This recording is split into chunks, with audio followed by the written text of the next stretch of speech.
It's time now for business. I'm joined in the studio by Catherine Bennett. Hello, Catherine. Hi.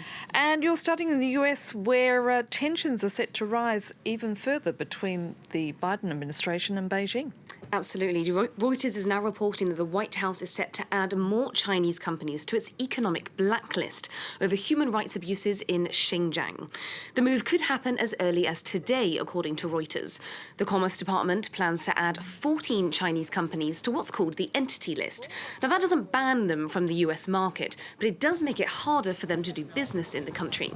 Entity-listed companies have to apply for licenses and jump through more hoops when they want to receive items from US suppliers. So this latest move will certainly not sweeten the relationship between the US and China. Let's listen to how China responded. The US so-called Entity List is a tool to suppress Chinese enterprises under the guise of human rights. It is a means for the US to destabilize Xinjiang and contain China. China firmly opposes this. China will take all necessary measures to safeguard the legitimate rights and interests of Chinese companies and rejects the US attempts to interfere in China's internal affairs. Today, the G20 summit kicked off in Venice, and global corporate tax reform is top of the agenda. 131 countries agreed to a sweeping reform at the beginning of the month, and now it's crunch time for that deal. There are two pillars to the plan. The first pillar would give countries a share of taxes on the profits that companies have earned in that country, and the second part imposes a global minimum corporate tax rate to avoid what's called a race to the bottom, or a competition between countries to see who can offer the lowest tax rates. This deal, agreed with the oversight of the OECD, sets a minimum corporate tax rate of 15%. The meeting in Venice this weekend is set to iron out some of the kinks in the reform, such as how exemptions might work and what method is used to calculate tax. Well, let's have a brief look at market movements today. In Europe, major indices are looking very positive as governments gear up for what they hope will be a good summer tourist season.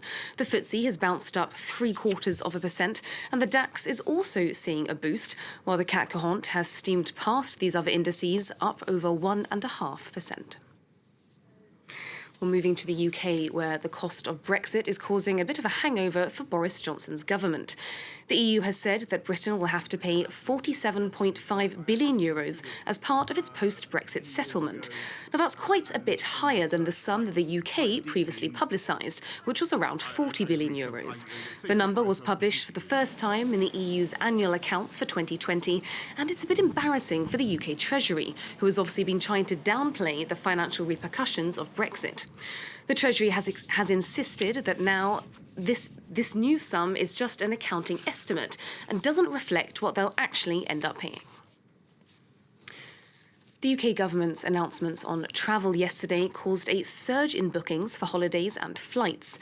The UK said that fully vaccinated UK residents coming back from countries on the government's amber list would not have to quarantine after the 19th of July. EasyJet said that bookings jumped by 400%.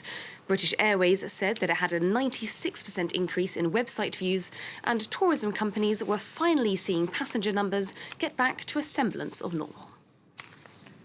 Well, Spain may be getting ready to roll out the red carpet for British tourists, but France told its citizens on Thursday to stay away from the country.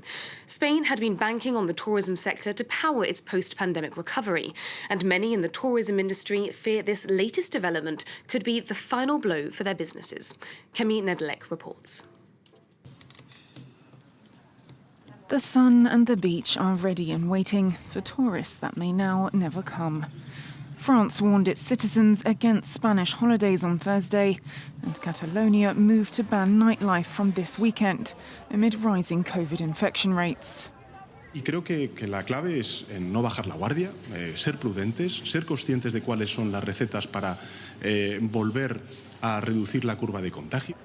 In 2019, the tourism sector contributed 12.4% of GDP.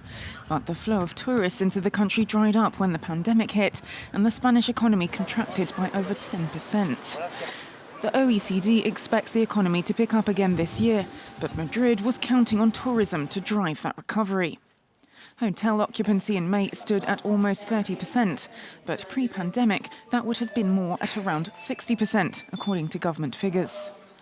Almost a quarter of overnight stays were from France, and it's a loss that the sector can ill afford. El día que dejen de venir los franceses por aquí, Rosa desaparecerá. Y ningún francés va a venir porque casi todos ya están cancelando. The warning against Spain as a safe destination comes despite the rollout of the EU's COVID travel certificate, which was supposed to save the bloc's summer season.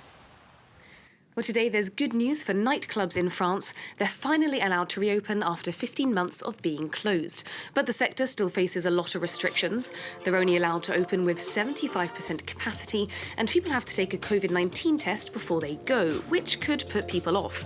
Since March last year, nightclubs have been surviving only on government handouts. Of the 1,600 nightclubs in France, at least 250 have closed for good, while around 200 others are on the brink of bankruptcy. Of course, their staff haven't hung around for 15 months waiting for their job to come back. They found work elsewhere. Half of all people working at nightclubs have left the sector, and so many clubs can't open tonight because they're understaffed. Trade unions for the sector say that this means that only 1 in 3 nightclubs will actually be opening on Friday evening, so they're asking the government to keep up its financial aid programme for a little while longer. I'm not sure how I feel about going to a nightclub, a bit crowded. And having to take a test beforehand, is that right? Yeah. It does sort of kill the vibe. Ruin the vibe. atmosphere a little bit. Thanks for that. That's Catherine Bennett with the day's business news. And